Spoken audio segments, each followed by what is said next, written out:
Good evening, LBE family. We are so excited to be back with you again. This is our third session of this season, and it's a pleasure to be here with you tonight and engage in this conversation.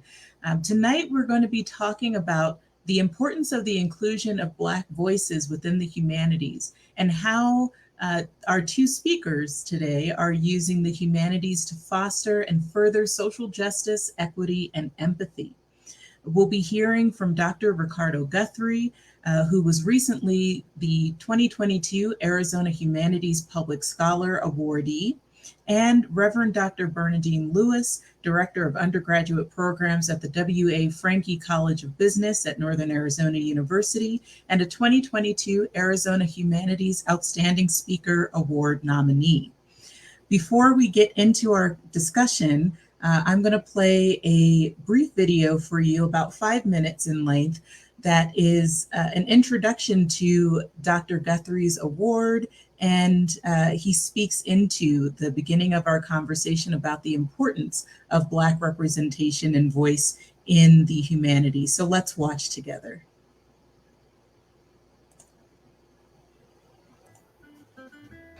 This year's Dan Schilling Humanities Public Scholar Award goes to Professor Ricardo Guthrie. This award recognizes a distinguished humanities scholar who enhances public understanding of the humanities, transforms lives, and strengthens communities. Professor Guthrie brings to light the untold stories of the Black and Indigenous people of Arizona. His art walks, murals, oral histories, and community gatherings have encouraged us to listen deeply and learn. Ladies and gentlemen, Professor Ricardo Guthrie.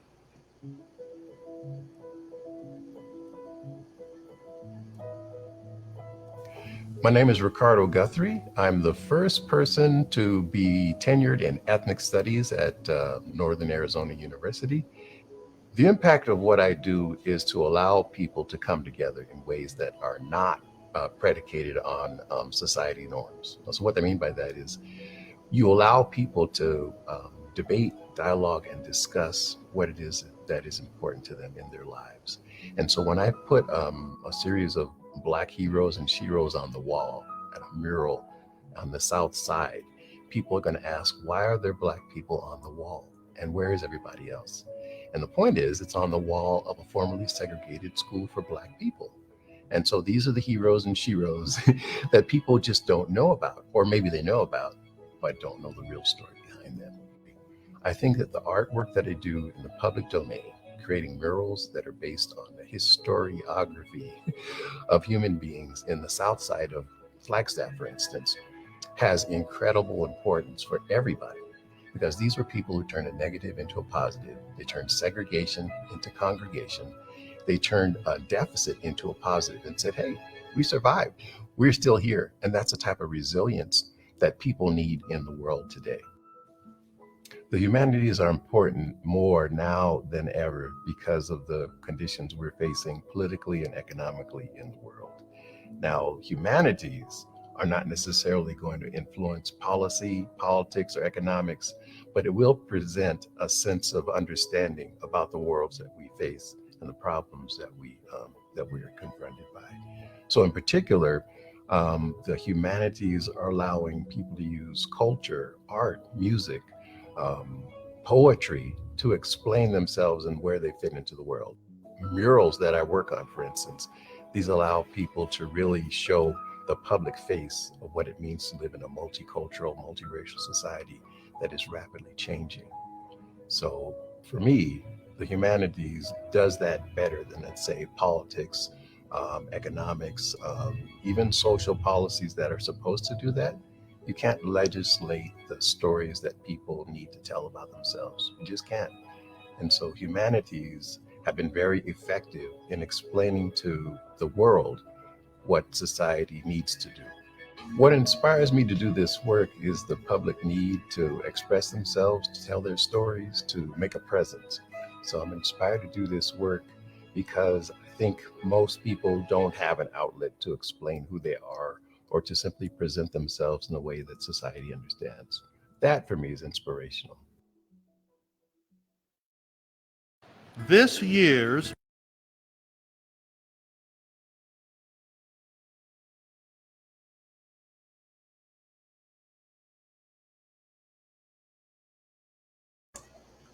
There we go. And with that, I will welcome our two speakers to the screen. So Dr. Guthrie, Miss Bernadine, please. Hello, hello. Good to see you all. Good evening. Thank It's you for weird having to us. be it's weird to be on this side of the show, Okay. Haha. but nevertheless, I'm honored to share the screen with you, brother. As am I. We were talking about all the work that we've been doing for the last 10 or 12 years. And this year seems to be a coming together of that with that marvelous Juneteenth celebration that we're still uh, inspired by. Yes. Yeah. Yeah. Yeah.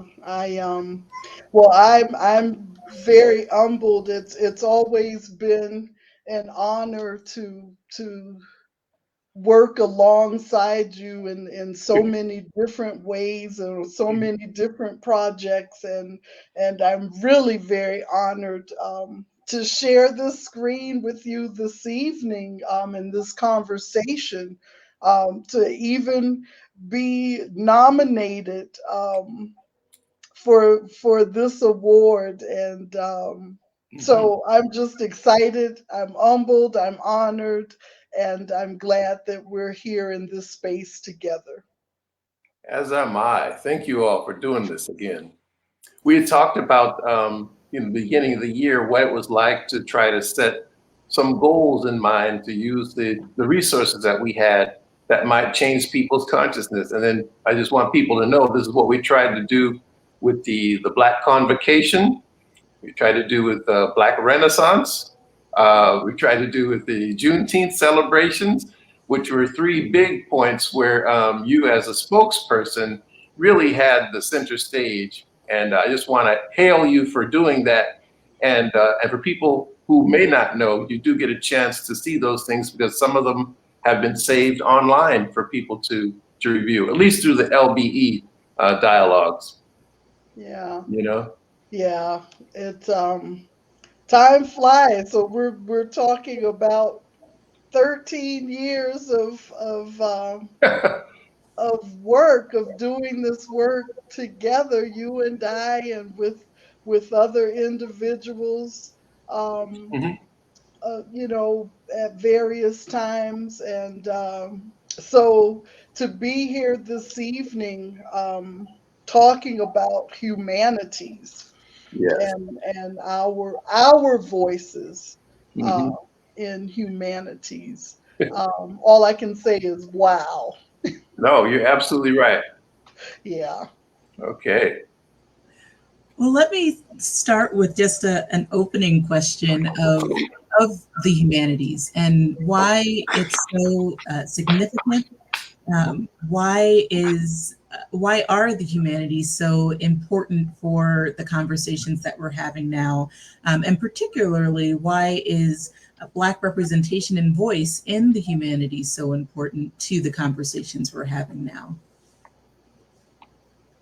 You want Dr. to start, Doctor? No, brother doctor, I'm going to let me, I just let me start answering that question Okay. by just saying I like, um, and I don't want to call it play. It's not folly. It's something Yeah. very serious. But I Mhm. like the fact that words give us messages. For instance, when we talk about humanity or Yeah. humanities, Yes. that word hue, Okay. HUE or Uh-huh. HU, is the color Yeah. of people, Yeah. and that color could be our character, our culture, the way we do things, our way of living. So I just wanted to put that out there, but I want you to Yeah. begin by answering our first question. Okay, well, let me go ahead with that. I like the idea of bringing Hugh to the conversation. um, but to follow up on Sister Kara's question, why the humanities and what about Black representation and voices? Why is that important? For me, I've seen the humanities, arts, culture, social events as a way around the legal mechanisms that stop us from being ourselves. And what that means is we have a respectability and some expectations as grown-ups, as human beings who are contributing to society that sometimes gets in the way of full expression. All right. So as you said, it's not just about play. It's about finding a way to express ourselves that is loving, kind, and joyful. And oftentimes other fields say, no, you can't do that. You have to conform to this particular set of behaviors. And the humanities says, no, I'm going to find joy in expressing myself and let that be the first thing. And then we'll find out if it is, endearing, inspiring, regressive, etc. And it's important that we do this as Black people because for hundreds of years, we've been told that we ain't acting right, that our expressions are not to be listened to, and that whatever contributions we may make can only be done if they're approved by somebody else first. And so Sister Kara and Reverend Lewis, I think the humanities provides us a way around that stranglehold, which says, you can only act a certain way. You can only be accepted if you conform to what society has told you. And again, when I say society, I'm really thinking about the dominant Western paradigms and whiteness. Okay, I'm not necessarily saying that everything that Black folks do or Latinos do is right, but there is definitely a cultural shift. There's definitely a conflict and a contradiction between our lived experiences and what we're told are acceptable within the dominant white society. That's my first piece on it, Dr. Lewis and Sister Kara. Yeah, and I agree. I think so. Are we saying that in humanities then that this is our space, our license, Okay. our right Yeah. to be ourselves authentically and unapologetically? Yeah. And that when I think about humanities, definitely that is what comes to mind, that we can be us Yeah. and we be we Mm-hmm. without someone, without the criticism. I Yeah. think just Mm-hmm. hitting it on the spot, Yeah. without the criticism, that we can. We are people Mm-hmm. with much audacity, and so humanities gives us this audacity Yeah. to be ourselves, Mm-hmm. just all of us, Yeah. just yeah, yeah, No, that's good. Because see, that's the thing that we got when we took on those boats to get here. They could never take that away. We were right, thinking things, we were singing songs, we were doing chants, we were doing prayers that became the poems, the dances, the different ways of doing things once we got here. And people, as you know, as an Africanist, tend to think that we left that behind. But we just try to shift it a little bit so that it works better. And for me, the humanities are important because that is the voice that they could not take away from us through the politics, through the economics of enslavement, through the other strictures, legal and otherwise. Even our own religion was used against us. Christianity that I know begins in Africa. It doesn't begin in Western Europe. And It's East Africa that that becomes, and the Nile Valley that becomes the birthplace for the Messiah and the Mahdi and the other apostles or prophets, if you will. That's an African story. And so I don't want to get ahead of ourselves, but for me, the humanities are important because that is the hidden voice, the music, the dance, the movement that we carried with us in the boats until we got here. And then we just had to adapt it. And exactly. Yeah. Exactly. We are indeed the heartbeat of Akibulan. Akibulan. All right. Yeah. Okay. I'm loving this conversation already because you guys are queuing up my questions so well. It's great. So, second question. And I was not entirely sure how to really formulate this one, but it seems to me through, going through undergraduate, graduate school, studying the humanities, it seems as though while other studies of the humanities focus on general artistic expression and cultural sharing, storytelling, and just the beauty of that, when we start to categorize Black humanities, it always seems to center in on one narrative of resistance.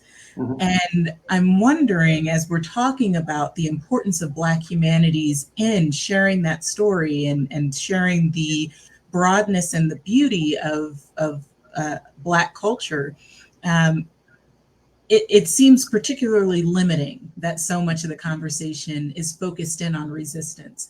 But I'm wondering if that's, excuse me, if that's because our history in this country has always been one of resistance, or are we over limiting the narrative of Blackness in the humanities when we put it in that category? Wow, that's a good question. Well, our young folks tell us what we need to know. And we have some fine children and adolescents who are growing up today. And what I've noticed is that they do what they do for reasons that have nothing to do with resistance, but just for expression. There are some people on the West Coast, for instance, in the early days of hip hop, who would just take over abandoned buildings, warehouses, other places that nobody else would go because they were afraid. And they would just play their music, right? They would hook up to a generator. They would dance, they would rap, they would spit rhymes. And I asked them about that. Well, are you trying to do this because it's part of the new Black arts movement? And they're like, it's part of our movement. It's what it's like to be a young person today. And you don't know nothing about that because, you're over X number of years. So, Kara, I think what happens is we are so addicted to mass culture, to corporate culture, to popular culture, that we ignore that simple effort to just express ourselves. And I see it in my teenagers all the time. They do not want to conform to a pre-designed narrative that says resistance, resilience, all that. They're like, I just want to have fun. I don't know. What do you think, Reverend Lewis? I don't know. Yeah. And is it just the teenagers? Because as you're saying that, is it just not we as people of African descent? Because you were saying that, and I was like, hey, I'm nowhere near a teenager, but that's me. Okay. Count me in. Okay. So, but I certainly agree that, of course, we see that we really, because we're paying attention to our youth, right? Because we're watching over them. We're doing what we have been charged to do. So we do tend to look at them, more closely. But for me, I'm hearing that and I'm thinking that's all of us. That's the three of us on the screen right now. That's the LBE project. Well said. Yes. Well said. Absolutely. Yeah. But yeah, I'm a big kid. I'm a big kid then. you got it. Yeah, and it's true. A lot of my daughters do say that. They said, "Well, why are you, why are you enjoying this more than I? You're laughing at yourself." I'm like, "Well, that's fine." Hey, yeah. And Yeah. and why can we not do more of that? And that's probably what we need to do more of. Maybe that is one of the keys to us um, stepping back into our empowerment, stepping Wow. back into that mightiness that we had in the 60s and 70s and 80s. So maybe we do need to probably pay more attention to that and do and be more of that. I like those words. Thank you. As you know, back in the 20s and 30s, this is what Zora Neale and Langston Hughes had to confront against their elders and even their benefactors who said, "No, no, I think you're supposed to be writing about this." And they're like, "Sorry, Yeah, we're going to write what we want." that's it. You know, Yeah. the soul, when you're answering that soul calling, Hmm. um, the soul, you have to do what it is that you've been called to do, All whether right. anyone else recognizes that or not at the moment, because then we see those two individuals, people got it after they birthed that creation, that those thoughts. Then it was like all of a sudden, they were awake, and it awakened us. Very good. So Mhm. Very good. yeah. No, no, you're right. There was something else about this. Even someone like who's a Victorian era thinker like W.E.B. Du Bois, he's known about being the first sociologist. He's Yeah. known about doing a study of the Negro, the study of the Atlantic slave trade, on and on and on. But what we did not know until relatively recent was that he was a writer of science fiction Yeah. or speculative fiction. And when we discovered that, we're like, whoa, I thought he was a serious person. And he's writing about comets and cosmology and time travel. So you're right. Yeah. There's a comment from an audience member who says that the narratives are limited to what is safe, according to the policymakers, which actually leads right into my next question, which is about uh, the uh, the level of safety or comfort that we tend to see in the humanities, particularly when other voices, Black voices, Hispanic, Chicano, Chicana, other voices are not part of the conversation. Do you think there's a level of, we might call the perpetuating of comfort in the humanities? And why is it so hard for us to discuss the difficult realities of history or those experiences of other people, even through the lens of the humanities and the arts? Oh, brother. But who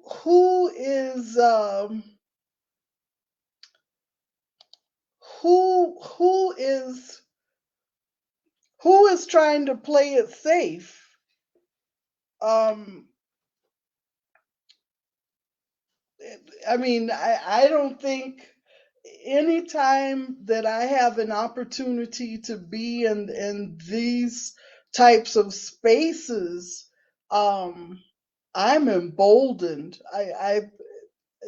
Because I'm entering these spaces not of myself, but with my ancestors, and so um, I don't think I'm not really thinking about playing it safe. I thought we were called into these spaces to tell it like it is, to not hold back.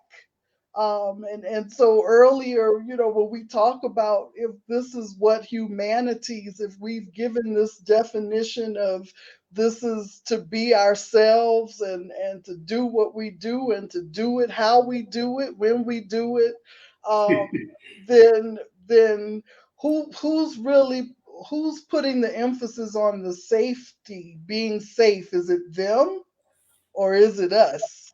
Wow. It ain't me. It ain't me. Well, sometimes the word safe could also be what's respectable and accepted. So there's the protocols, right? The narratives tell us that's acceptable, Reverend Lewis, in the church, or that's acceptable in the pool hall, but how dare you try to mix the two? And of course, you're going to say, I'm going to push the boundaries there wherever I am. I'm going to have church up in the pool hall. Yeah. But I'm going to get my praise dance on too within the church. And you may not be accepted, right, for doing so. So I agree. You know what I'm saying? I get that. And so, and I remember,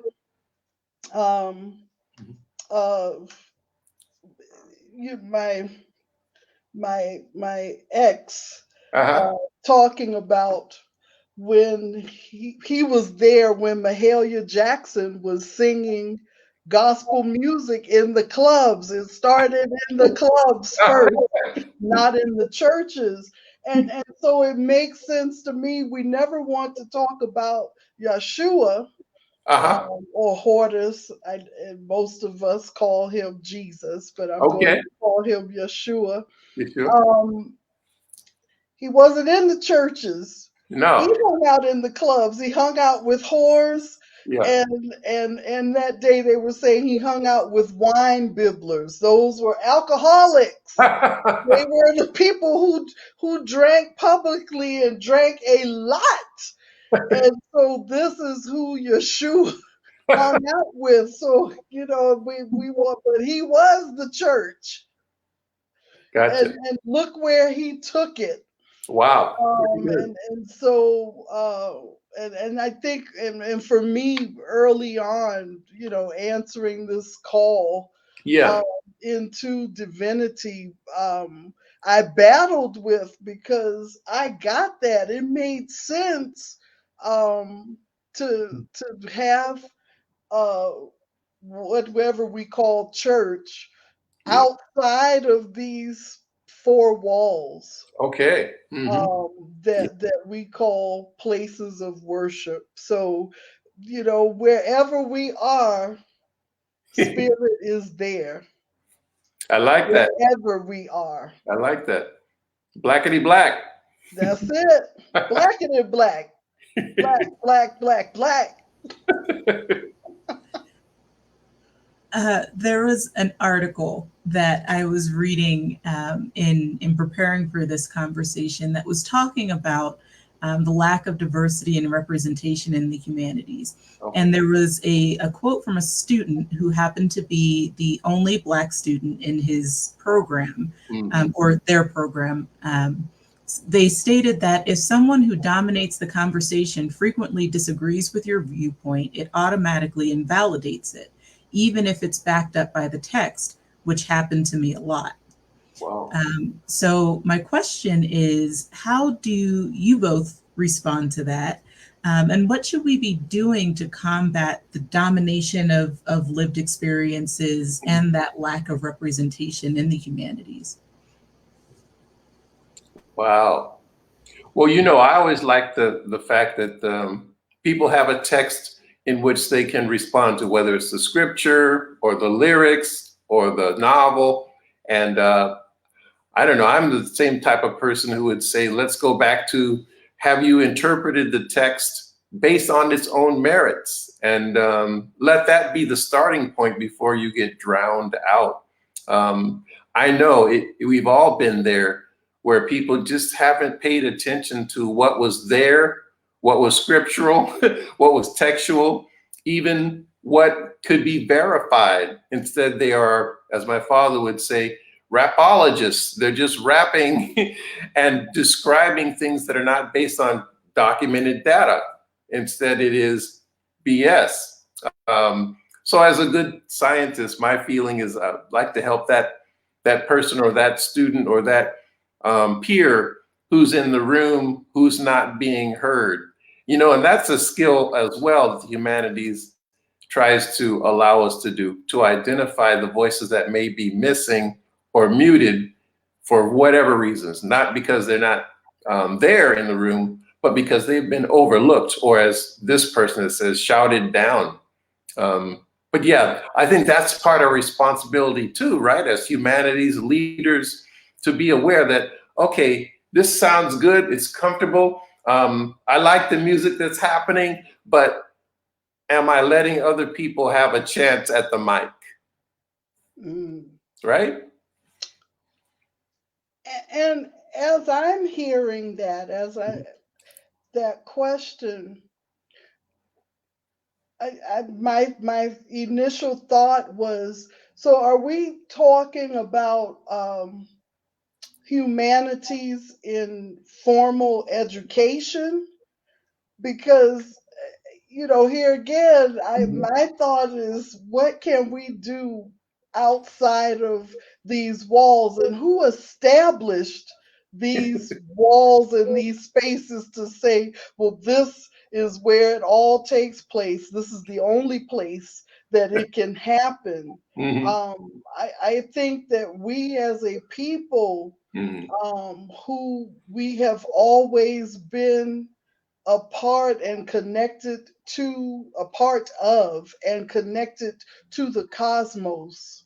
Yes. Yeah, and we've always been a people that wherever we are, that space is sacred. And so therefore, whatever it is that we're in this space and we're feeling that we need to do or to create or to speak or to Mhm. sing or to bring forth or to birth, this is the space to do it.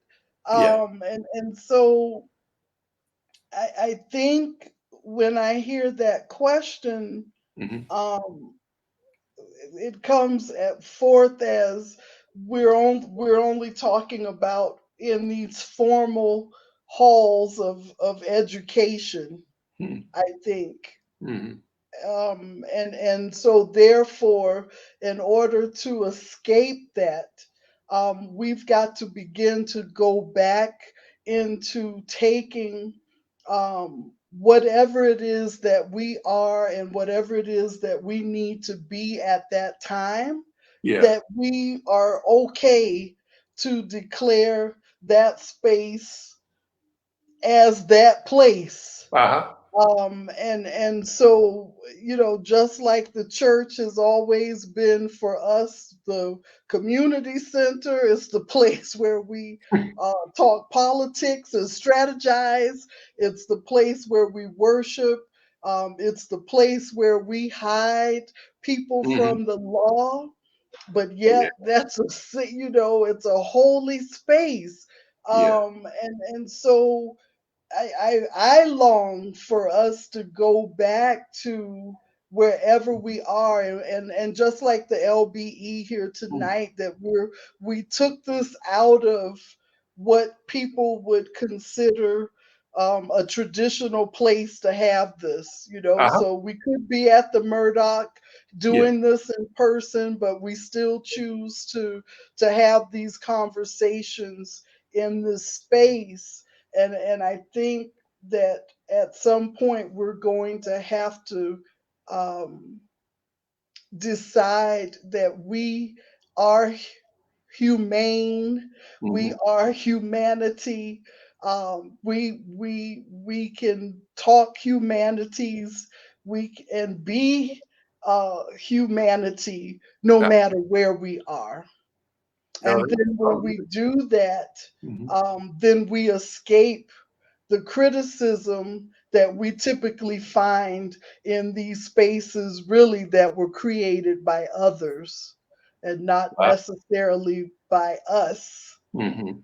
um, to avoid that. Because Yeah. to me, that comes across just another, uh, what is that? Something, a deterrent, Mhm. something, that question Mhm. Um, the down, the down, the downsayers. Yeah. That's what that, which I know we're always going to have, but when Uh-huh. we begin to create our own spaces Yeah.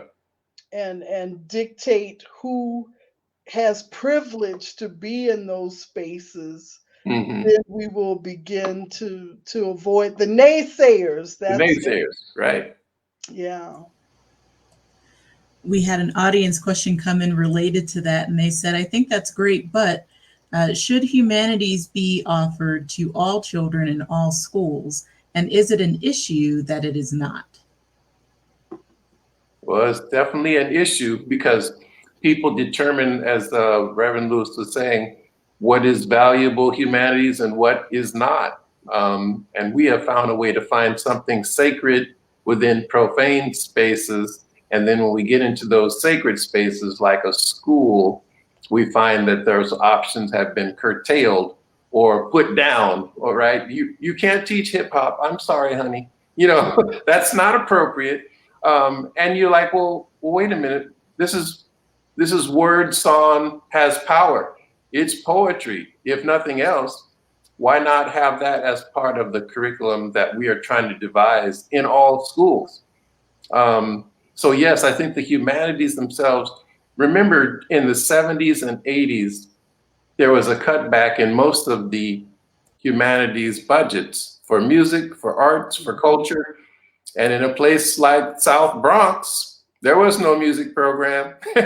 There was no athletic program. So the people took their skills and created their sound systems and art, music, and culture that should have been in the schools and subsidized it for themselves. So the short answer is the humanities have been used as a stranglehold, right, to stop people from making that self-expression. But on the other hand, I think people still found a way to say, all right, you may not recognize it in the classroom. As soon as I get on that blacktop, we're going to be rapping, and That's and it. and it's going to be beautiful. And you may not understand it, but that's what the humanities can do for us.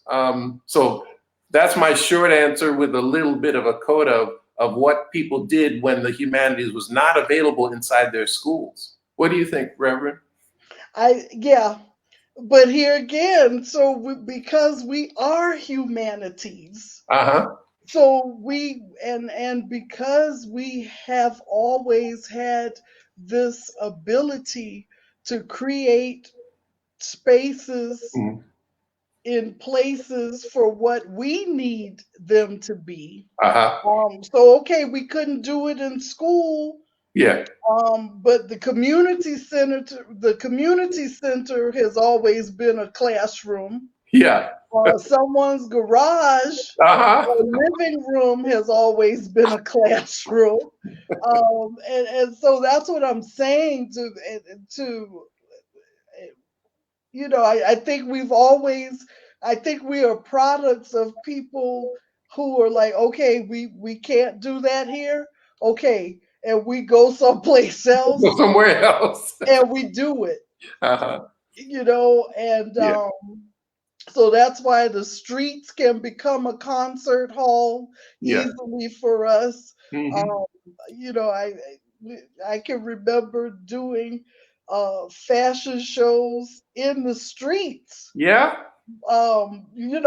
Evening wear, designer wear, Uh-huh. and wearing as the other culture was saying, "Oh my God, no, you can't do that." And now that's the chic thing to do. This week at Fashion Week, they're on River Street, on the waterfront, Yeah. doing these shows. So I mean, so. But we did that. We've always done that. That is who we are. Yeah. So we are humanities. And so no matter where we are, there is the classroom, there is the stage, there is whatever it is that we need in Yeah. order to bring forth whatever it is that we need to bring forth in these spaces, Hmm. which are in all of these different places. Yes.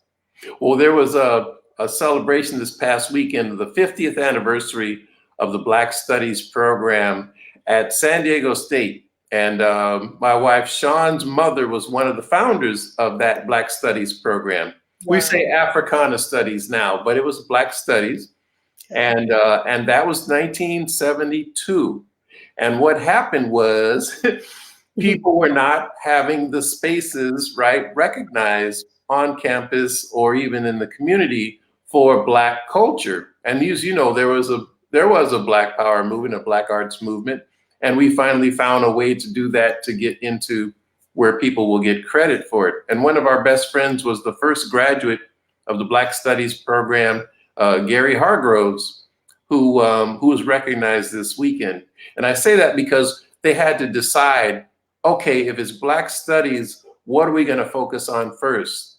They had history, they had psychology, they had dance, they had music, they had sociology, and there might have been 2 other core curriculum, but those 5, which are really the heart and soul of humanities, were insisted upon by the students and the faculty and the staff who came together. And so Sean was just celebrating this past weekend with those 50-year celebrants who got to be in their 70s and 80s now. Wow.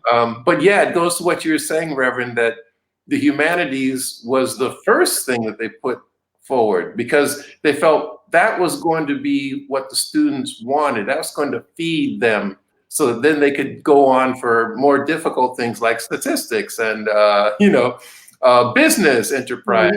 Mm-hmm. But yeah, they started with the humanities. That was very interesting. And that's it. Humanities, it's everything that we are. It is the way we are. It is our way of how we be. It is what we do.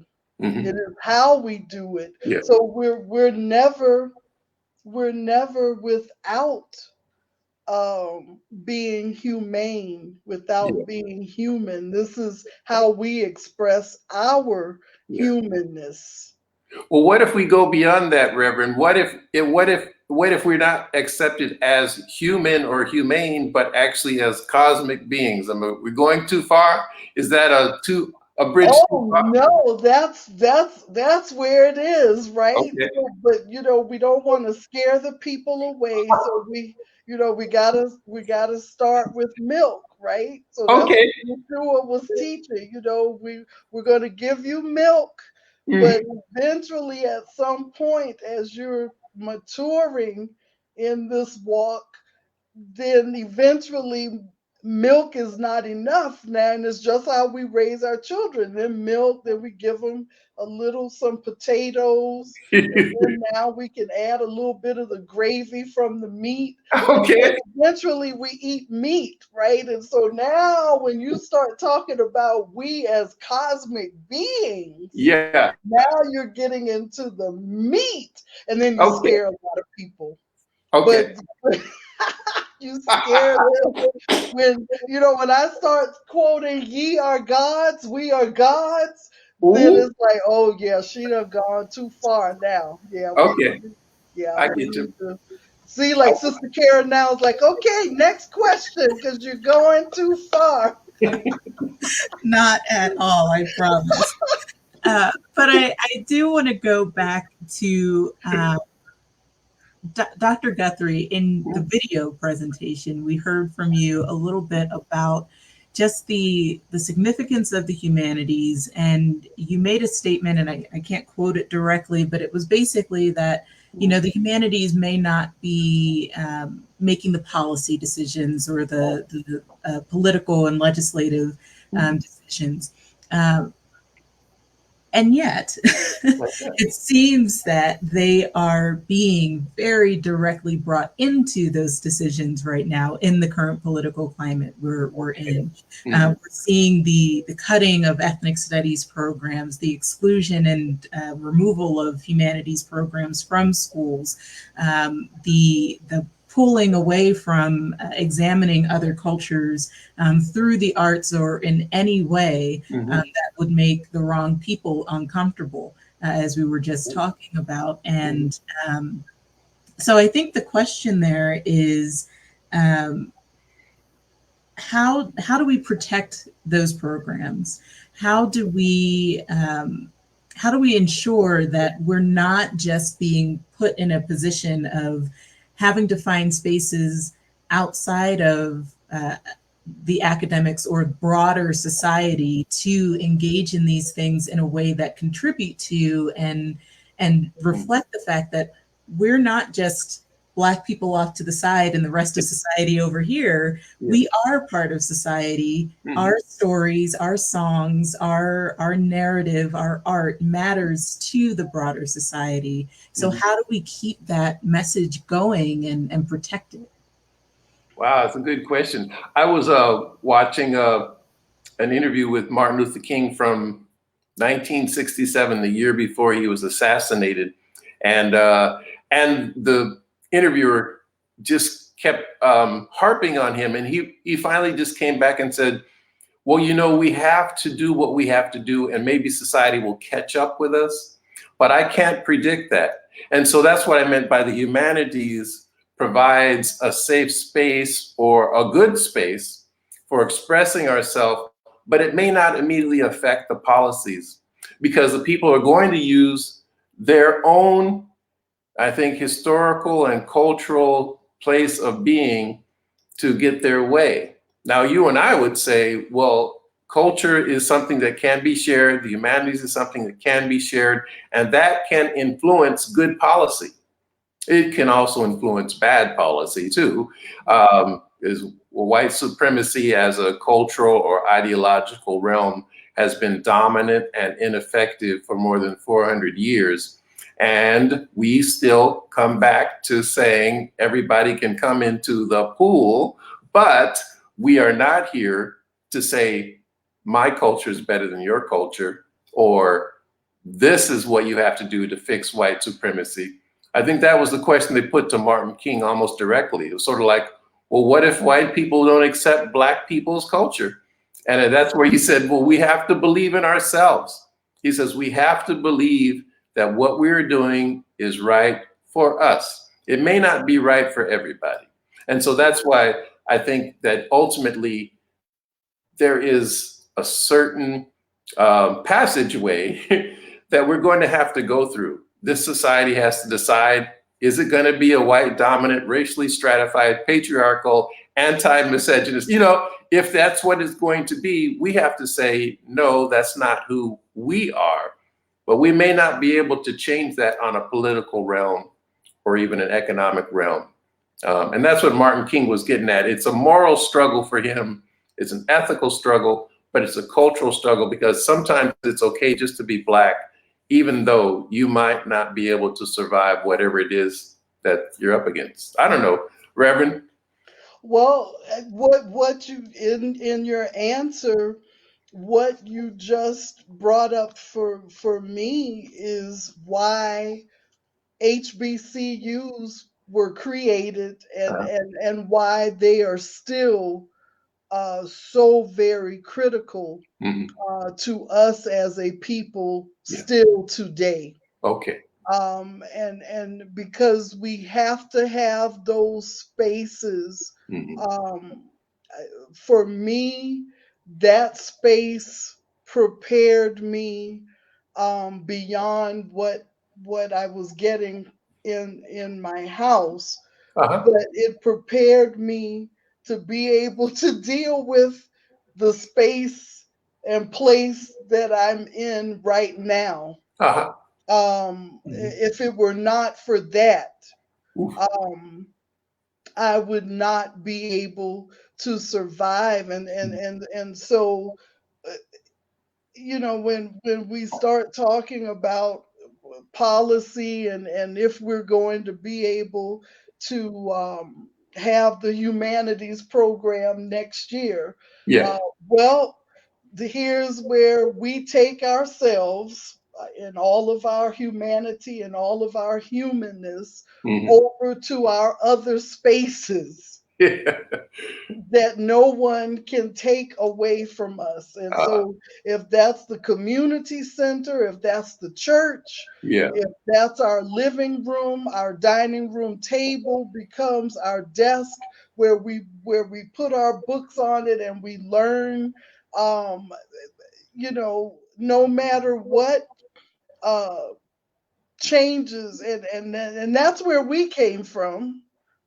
Yeah. My mother was a school teacher Yeah. who in a Klan town, who would in the summers had good white colleagues who would give them the new books and they'd make photocopies, and the summers were spent learning from the photocopies, not from the book. So we find a way, and we make a way out of no way.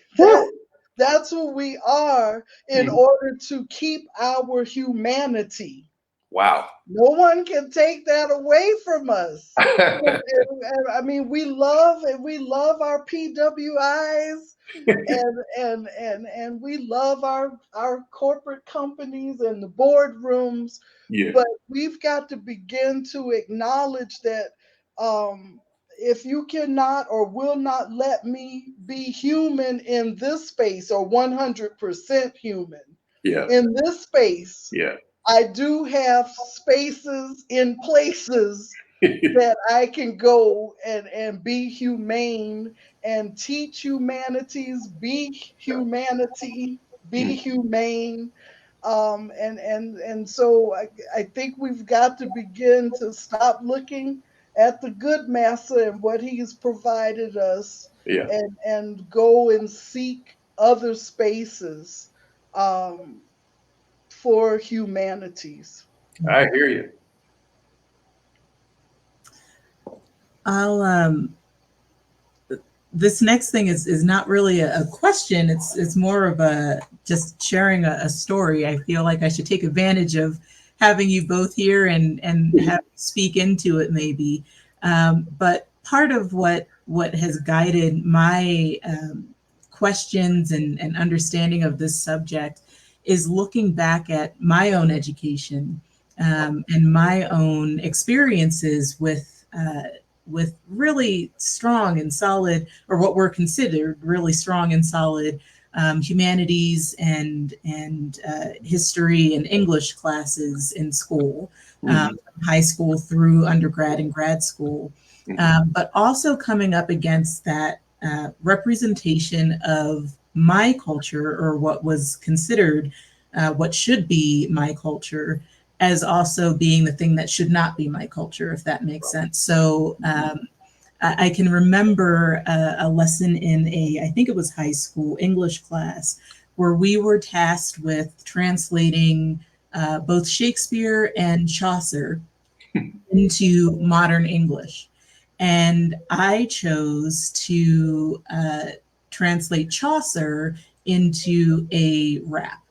Uh-oh. It was not that great. That's okay. This is the music that I hear in my neighborhood, and it seems so relevant. And I think I had just seen something as well that talked about how, rap music is the same as these classic poets. And so I brought that together, and that was my presentation. And I was told that it was not acceptable because no way. No art. way. Is this in Pennsylvania? It was, yes. Okay. And just having those experiences of, my culture being told to me was wrong in the academic sense, and trying to rectify that, for me, it took honestly years for me to feel a sense of connection to things that were considered traditionally Black, compared to what I was getting in the classrooms that I was in. Wow. And then, fast forward to looking at colleges and things like that. We grew up watching things like The Cosby Show and I can't, the name of the spinoff just completely escaped me. A Different World. Thank you. But, we watched those shows and saw the beauty of HBCUs. And yet, because of the academic setting that I was in, considering going to an HBCU was completely off the table, because it was, oh no, it's not a real school, was said at one point, not by my family, but in the academic setting, it was, they're not really taken seriously. You'll have an easy time getting in, but nobody's going to take the degree seriously. Things like that were said, and so I didn't even consider it. Now in my 30s, approaching 40s, but in my later 30s, I'm looking back and realizing what I missed by not considering those things, seeing the representation that you see in videos and things like that. So for me, this conversation is really important, because I worry that as we're looking at these programs getting taken out of schools, or even where they exist, the chance that there's a young person out there being told the same things that I was, the risk of the culture that we could be experiencing being lost to all of that. Wow. And yet, as you say that, so we're talking about the same culture. I just need you all to help me with this. All right. We're referring to the same culture where just 5 minutes from where I sit right now, there's a store that has on their shopping bag, "Every day I'm Brustling." Yes. Help me. I mean, help me now. Help me. And this particular store is not a store where the typical person of color would shop, but a lot of us do shop there. Yeah. So I just, maybe you can help me with that. Every day I'm Brustling. Yes. When I heard my man say it, he's like, "Every day I'm hustling." That's right. Across Miami, Florida. Okay. But now we go to the store every day. I'm Brustling. I just help me, please, somebody. They have stolen, was it? You've taken my blues and gone. So they wanted to take that from you, Sister Kara. And if they had thought of it first, then it would have been a great idea. But because you were the progenitor of it, you get to go stand in the corner. And it took years and years and years before Hamilton, right, gets to be a Broadway show that everybody is, standing in line to see or loving to watch on video. But when it was first proposed, I know the artist had a lot of, nobody wanted that. But he had to go to Obama, I think, and do a skit for him. And then he gets the green light. Yeah. That's Lin-Manuel who wrote Hamilton. And I think a better performance was In the Heights. I think In the Heights is better than Hamilton, head and shoulders. But nevertheless, his genius was, I'm going to take the story of this white founding father, set it to rap, and people are going to like it. So, Kara, you were ahead of the game, and you didn't have a Lin-Manuel in your corner, or even someone in the music department, or even in English, who would say, you know what, I don't understand rap, but damn it, that's a good approach to Chaucer. That's what you needed. You needed someone who said, I don't understand what you're saying. The words that are coming out of your mouth, they don't make sense to me. But if you can explain it in a way that makes sense to you, that's what I would do as a teacher. That is truly important that you tell that story, because most people would say, oh, English, they'll help you do whatever you want to do as long as you can show it's part of English speech. And here's an example where they really jumped on you with both feet. That is amazing. It is. But you're right. Help me, because Black culture gets appropriated all the time when they can make money off of it. Yes. Yeah. That was just a question that came in literally just now, was why is it that Black humanities are viewed as entertainment rather than taken seriously like the Greek classics? Wow, that's amazing. That's absolutely right on the mark. What do you think, Reverend? Why is that? Well, you know, they said that ignorance is bliss, but on the other side of the world, in Egypt, Uh-huh. they said on the walls, on the sacred walls, that ignorance is evil. Whoa, I okay. I think, and we see it every day, and now more and more, it is more prevalent. We are becoming so lax. Mm, We are no longer interested in the formalities. hmm. We're no longer interested, in the rituals and the serious ceremonies, like commencement. Uh, Now, we're decorating the sacred mortarboard, which uh-oh. has a sacred meaning, but maybe Uh-huh. that's a LBE for another time. So Okay. now we're decorating it up, and so I think we are becoming a society that is no longer interested, while we forget that these rituals, these ceremonies, these honorifics that we put before someone's name, to honor them and in the work that they've done and who they are in our communities and in our society. We're dumbing all of this down. Woo-hoo. Yes. This is exactly what Martin King was saying. He says it's the thingification of our contributions. In other words, because we had found a way to explain those things that were important and sacred, it was automatically taken down a notch simply because Sister Kara tried to use an interpretation of white culture. I'm using that in quotation marks, um, through her lens. And so Right. Mr. King was saying the same thing happens when Black people try to strive for excellence and then interpret it in ways that are more useful to everybody, not just Black people. We become a thing, an object for scorn. And this is Martin King talking in 1967, the thingification of Hmm. Blackness. And it's sort of like, because we have finally got into the pool, right? We finally got into the room. And then we try to express that brilliance. It's like, oh, you have changed what it means to have a college degree or to graduate or to be a human being. That's exactly what Kara was going up against. Hmm. Wow. But yeah, there's an anti-intellectualism, if I can say that, and that's been equated as Americanism because we gloat in being dumb or ignorant.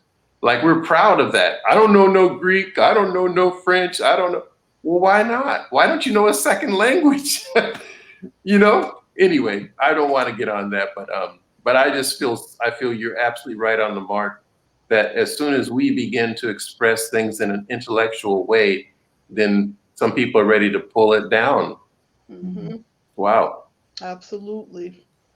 And And Hannah, perhaps a big part of that is because if all of us who hold this visible melanin, if we ever wake up fully, Uh-huh. I think now we're just kind of like coming out, we're sitting on the sides of our beds Yeah.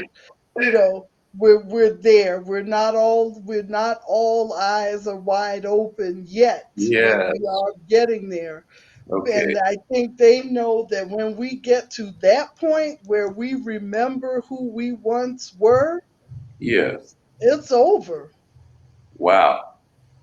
It Okay. is over. So now we dumb this down.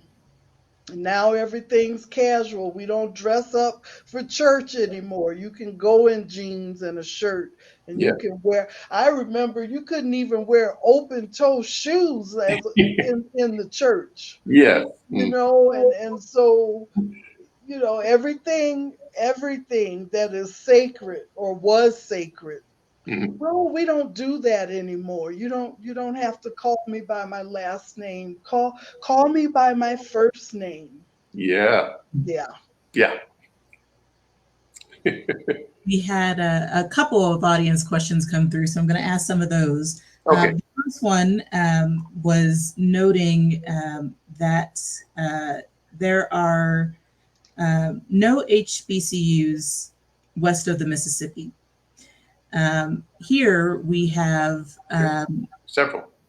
there are several. Yeah, and in Texas, there's a whole bunch. There's like 30 of them in Texas alone. Yeah. Yeah.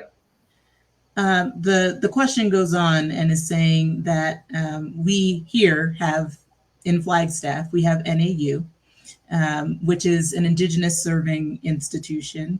It's a Hispanic serving institution. Is there a commitment to the Black students of NAU to be a Black serving institution, or any sort of commitment in that way at the university? You're gonna get us in trouble. You're gonna get us in trouble. Oh, I'm sorry. Did she say we were going to commercial? No. I know, right? Uh-oh, we're losing our feed. I have a commitment to not degrade or disparage the university, but I will question those first two statements about the university being an Hispanic serving and a Latino serving. I mean, Indigenous serving. I think that's those are names that people put out on the side of their building, but I question whether that is actually true. Both of those, I think, are in question. And Brother Doctor, I concur. Until we see the speaker series, the visiting professors in residence, the cultural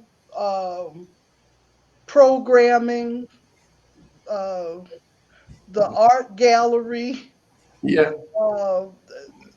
the food in the dining hall, access to those foods, then we will be able to say that we are whatever serving institute. There has to be a presence beyond applications that say Moreno or Gonzalez. Yeah. Beyond the applications that say Yazi, Yeah. or Guthrie, Lewis, or House. Yeah. And so until those things are in place, Yeah. then we're only it's only another buzzword like DEI. Yeah. It's a buzzword. Yeah. But we are a what do you call it? A soul calling. Every person has that within their own selves. And so we have been a soul calling to all the Black, Indigenous, Latino, Asian, people of color. We have done that. We've created a renaissance for many years. But that is like the heroic efforts of people like yourselves. And just by putting yourself out there to even try to get a degree in English and being the only, Black woman or one of the few Black women, you wind up being that part of the institution that takes credit for serving people like you. And we've all had people like that who have done several jobs, if you will. So yeah, that does still happen because it's a public university, by the way, funded on public dollars. And so you yourselves, myself, Reverend Lewis, and others serve that purpose very well because we represent our university and our communities wherever we may go. So there was a renaissance, if you ask me, a Black Renaissance every Friday, every February, Juneteenth, all that. Even Hispanic Latino Month, there's a time where people actually have their moment. But those are individual heroic acts, if you ask me. I haven't seen the institutionalization yet to back it up. Yeah. Yeah. The other question that came in from an audience member was for you, I think, Ms. Bernadine. They said, when Dr. Lewis said that we are, quote, dumbing down the ceremonies and honors, for whom are we dumbing them down? Have these honors and ceremonies become too accessible or easy to obtain? Therefore, our community begins to take them for granted. Ooh, Wow. wow. I I would submit that it is not we as a people um, of of of African descent. We are not dumbing down. Mhm. Listen how, and we all know each other. We're family here on, on the screen, but we are still honoring and acknowledging each other with some sort of title. You know, my Yeah, brother, that's brother doctor. yeah, You know, you know, sister. yeah. Um, and so it is not we that are dumbing it down, but society as a whole. And we know who's leading this effort Yeah. um, in order to make us forget. Um, and I think um, you know, so every society, every culture has some sort of ceremony and Mm. rituals and honors. And so I go back to you know, it was Shakespeare who said that ignorance is bliss. You know, it takes a lot Yeah. to to be so called, I guess this is what we're to believe. It takes a lot to be civil. It takes a lot to be thoughtful and mindful of others and to be respectful. It takes a lot for me to have to remember honorifics and last names and to Yeah. honor one's culture and their family lineage. Oh, that takes a lot of energy. Yeah. So let's just cut to the chase. Let's just cut that out. Let's just forget who we are and from whence we've came and the struggles that we've had to overcome in order to be human, to be civil. Uh-huh. And so when we talk about, if you want to talk about humanities, let's talk about what we're losing from being human, for being respectful, for being civil, for doing these or not, you know, any longer, you know. So now you can wear jeans and a t-shirt to church. And so we we want to argue that clothing really does put you in a certain state of mind. And so when you're wearing a suit or a nice dress, or you know, casual slacks with a nice shirt, um, that it does make you feel and present yourself a different way. We want to argue that down because it's causing us to no longer want to have to acknowledge that when you look a certain way, you act and you talk and you present a certain way. For we won't even get into the energy, that cosmic energy, brother doctor, that Yeah. comes when you're wearing silk and linen. We won't talk about the holy fabrics that Woo. we talk about in the scriptures. We don't Woo. want to talk about why linen and silk and velvet is Mm. considered to be a holy fabric. And Wow. we don't want to talk about why they cast lots for Yeshua's clothing. Woo. Not because he was Yeshua, but because of the clothing itself. Ah. Mm. So now let's just put on denim and a cotton t-shirt. So and then you forget yourself, and then you're more concerned about let's go to the bar, let's have a beer, as opposed to if I were dressed the way brother doctor's dressed right now. I Yeah. have my linen on tonight, that Yeah. perhaps rather than go hang out at a bar where we know we're going to drink and end up in a brawl, why don't we go to the jazz club instead, Yeah. where the music is going to enlighten us and lift us up and take us to a whole nother cosmic level. Okay. You got it.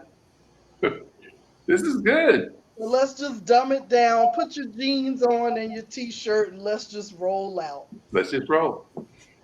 I hear you. Good answer. That was a word. Yeah, that was the word. It's definitely a word. Uh-huh. Uh, uh, Thank you for for that. I'm kind of sitting in that message right now. But Yeah. um,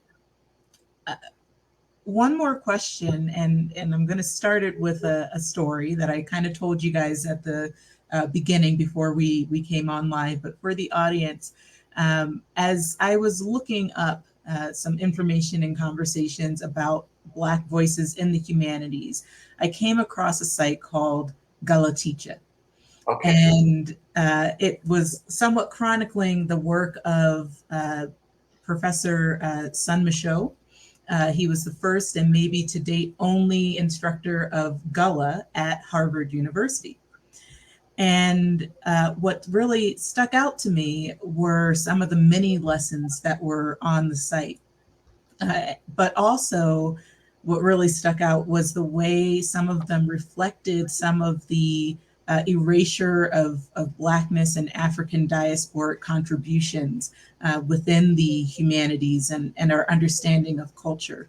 And the major example of that was on one of the pages where he was giving a lesson on the Gullah Geechee translation of to carry.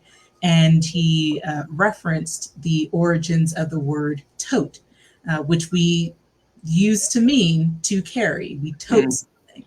And what struck me was that if you look up the word or the origins of the word tote anywhere online, what you're probably going to find is that it originates from the Middle Low German Tüte, meaning horn or conical paper bag. But when you dig deeper and look at a site like this or some others, you find references to it tracing back even further than the German to West African languages like Kikongo, that has the word tota, meaning to pick up, or Kumbudu and Swahili, which both have the word tuta, to carry or to load or to pile up and to carry. And what really struck me with it was that despite the term being attributed to having some origins in Virginia in the 1670s, right around the time of another group's introduction to that area, and the dictionary definition of tote having so much more closer connection to the West African carry than it does to the Germanic horn, the Oxford English Dictionary apparently discounted any linkage to an origin other than European. And so I think the question that comes out of that for me is that if the humanities are our understanding of human society and culture, or more basically, our understanding of humanity, how are we as Black people and as society as a whole supposed to understand the humanity of Black people if we are constantly and systemically erased, ignored, or invalidated from it? Whew. Tote that bell.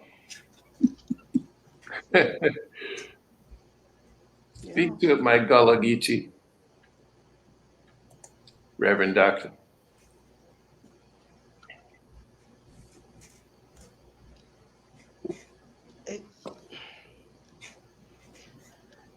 You know, I do not profess to speak proper English. And when I talk to my family back home, me still talk this here broke up English. Uh-huh. And so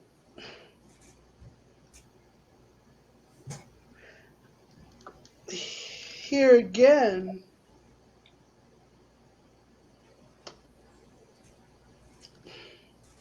we have got to go back and embrace um,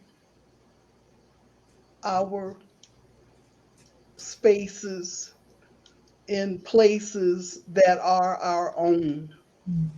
Um, so therefore, and so that is, I guess, that is my cultural etiquette.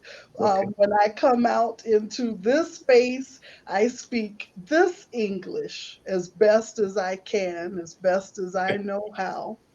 And when I'm amongst the people who speak the English that I grew up speaking, then I can do that.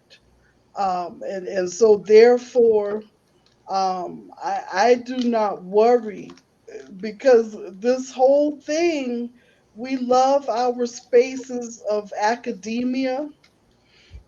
These PWIs, there are benefits. We will not deny that. But I, I believe we should be truthful in that um, they're not going to validate us, and we should not look for them to validate us. And we've spent a few Mhm. generations trying to be, asking to be, wishing to be validated by them. And so I'm okay, and we've got to learn as a people to be okay to come into their spaces, do what we do, and but then we've got to create those spaces in our own places where we can be 100% humane Mhm. in our blackness. um so I've never worried about that. I did not grow up. My parents were very, and my family, this is how we speak in this house. This is who we be. I see you, I be. I be Yeah. Geechee Gullah. Yeah. And I be that Gullah Omen. And that is who I really am. That opens up into that conversation about we have to be two types of humanity. Um, Yeah. and with good, bad, or indifferent, because we wish that we could. I wish I could come and let my tongue go and speak and be who I be, but you know, I've had colleagues to tell me I've worn garb to work. Oh no, you shouldn't wear that. Well, who are you? Who are you? Yeah. So when we know why they do that, because Yeah. here again, if we ever fully wake up and be 100% in our black minds, um, it will be hell to pay. I think that's all good. And I think Sister Karen comes to that dual consciousness, which is we're not going to give up one. Uh, we're going to take both, which is the beauty of. Might have blocked out for a second. The beauty of surviving a middle passage and coming forward, so that yes, we are entitled to seek validation and affirmation in all the spaces that we are embodying. But we also know that if it don't happen, it's okay.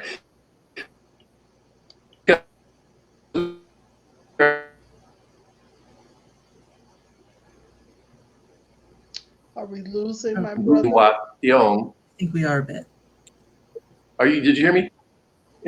Okay. In Ngugi Wa Thiong from Kenya, and he says, I'm going to write in Kikuyu. And people are like, oh, you won't have a career because who's going to read Kikuyu? And he said, well, Kikuyu people will.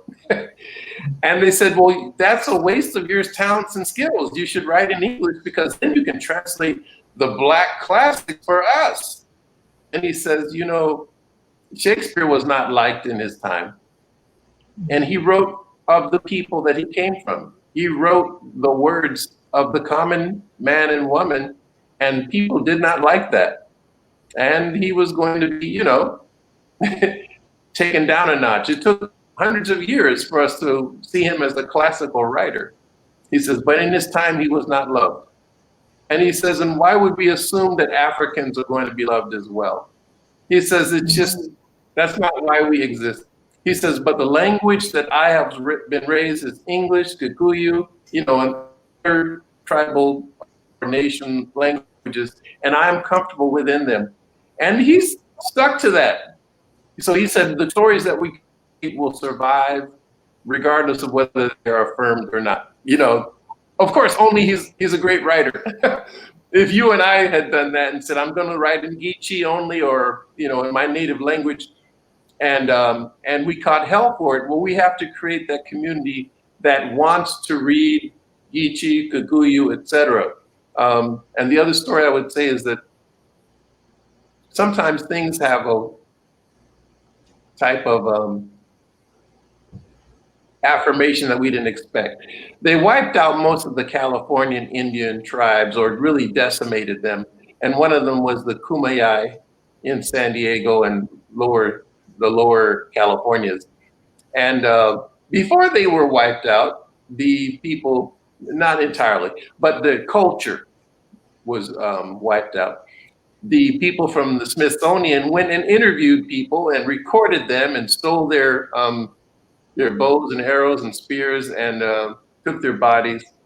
And then, you know, a couple of decades later, the Kumeyaay were able to open up some casinos and get some money so they could buy back their stolen items. And one of the things that they took back were the people who had recorded all the Kumeyaay language. And now they're teaching Kumeyaay to their indigenous offspring, and none of them had been schooled in it.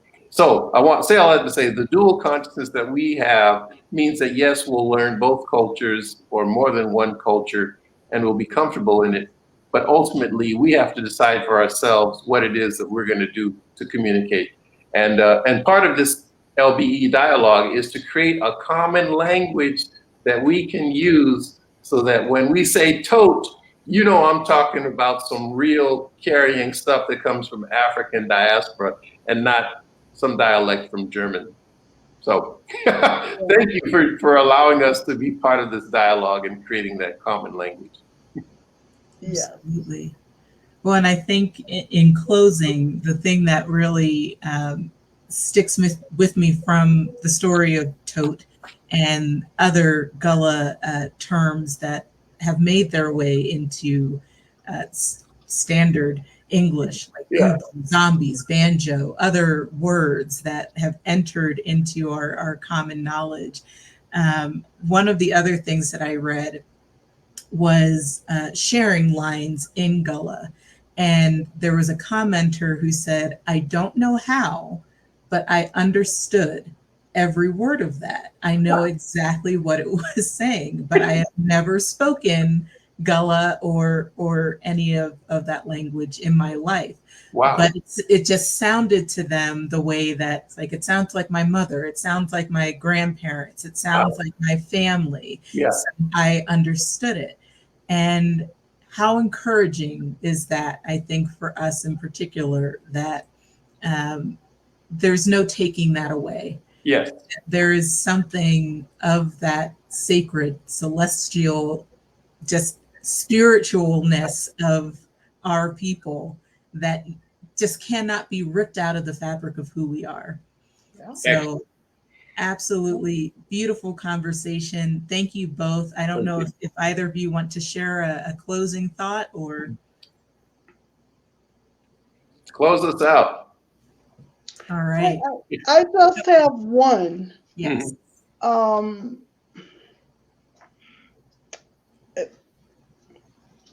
Yeshua said quite often that he did not come here for everyone. Hmm. And so for those who follow his teachings, then at some point we are going to have to acknowledge that we are not here for everyone. Okay. And so if your soul calling is to write a book in the full Geechee Gullah dialect, no English, then no one should discourage you from doing that. Mhm. Because then you will say, my book is not for everyone, but it will be a creation for those who speak and understand the Geechee Gullah dialect, or perhaps who seek to better understand or be introduced and begin to understand. Mhm. And so in this being human, in this representing humanity, Mhm. we've got to begin to acknowledge we are not here for everyone. Ooh. And when we come upon spaces that uh, do not want to accept our humanness, our humanity, then we do as Yeshua did. We turn around and we shake the dust off. We do not look back, and we go and create our space, our sacredness in another place. Amen. And amen. Thank That's it. you. Thank you. Cool. All Well, right. that I think was as much of a closing as we need. So I will say thank you to everyone who watched and joined in tonight, who asked questions and helped guide this conversation. It was an important one, and I look forward to our next. So until our next conversation, as we always say, go in grace. Amen. Thank you so much. Amen.